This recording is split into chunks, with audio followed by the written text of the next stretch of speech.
Les graphiques Sparklines, ce sont de tout petits graphiques qui vont simplement vous donner les tendances.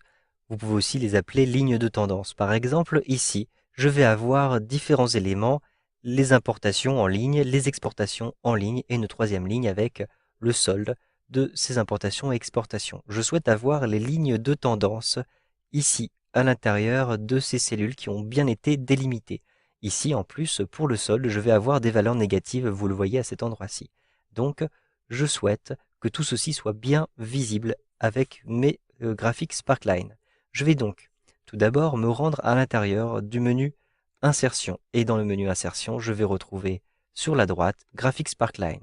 Ici, vous avez trois types de graphiques Sparkline qui sont proposés, courbes, histogrammes ou positifs-négatifs. Pour l'instant, je vais simplement utiliser des courbes.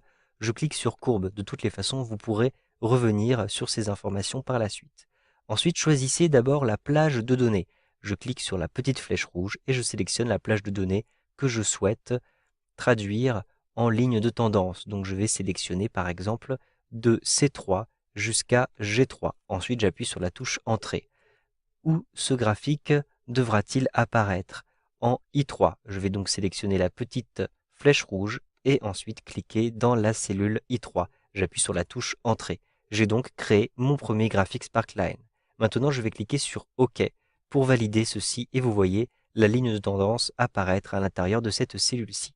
Je vais faire les mêmes manipulations ici pour I6. Donc je me rends à l'intérieur de l'onglet Insertion, ensuite Graphics Sparkline, courbe, je choisis ma plage de données de C6 jusqu'à G6, je clique sur la petite flèche rouge, je clique à nouveau sur cette deuxième flèche rouge pour choisir la plage d'emplacement qui est I6 et j'appuie sur la touche Entrée, je clique sur OK pour valider ceci. Je vais créer un troisième graphique Sparkline à cet endroit-ci. Donc je sélectionne cette cellule-ci, je clique sur Insertion, puis Graphique Sparkline. Je peux d'ailleurs tout de suite avoir un graphique positif, négatif si je le souhaite. Maintenant, je vais choisir ma plage de données qui s'étend de C9 jusqu'à G9 et je vais maintenant choisir ici l'emplacement qui est I9. Je clique sur la petite flèche rouge et je clique sur OK pour valider. J'ai donc, vous le voyez, ici, le type de Sparkline qui a été sélectionné. Sachez que vous pouvez modifier votre type de Sparkline à partir du moment où vous sélectionnez le Sparkline et que vous vous rendez, vous le voyez, à cet endroit-ci à l'intérieur de l'onglet Création. Maintenant, dans cet onglet Création, vous avez sur la gauche les différents types de graphiques qui sont disponibles. Donc un graphique sous forme de courbe, un histogramme ou un graphique positif-négatif, c'est-à-dire que vous allez avoir une mise en valeur des points négatifs. Si vous souhaitez avoir une mise en valeur des points négatifs, il vous suffit de cocher ici point négatif. En décochant ici cette case, vous le voyez, vous n'avez plus les couleurs appliquées aux points négatifs. Je vais donc simplement cocher cette case-ci.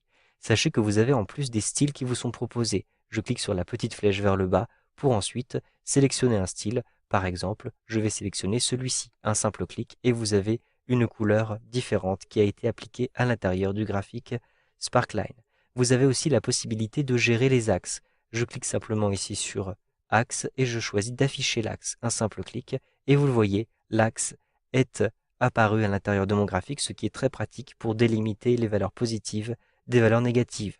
L'axe va continuer de s'afficher si je change le type de graphique. Si par exemple je restitue ici un affichage de courbe, eh bien je verrai l'axe qui est conservé et donc je verrai à partir de quand je passe en dessous de 0.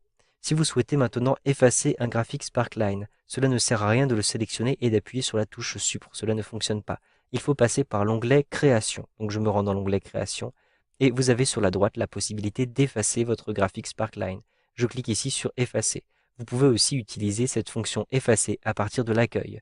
Je sélectionne ces trois différentes cellules et à l'intérieur de l'onglet Accueil, je vais avoir ici la possibilité d'effacer les différents éléments. Donc je choisis par exemple Effacer tout pour bien effacer ces différents éléments. Vous savez donc maintenant comment insérer et supprimer vos lignes de tendance à l'intérieur de vos tableurs Excel 2013.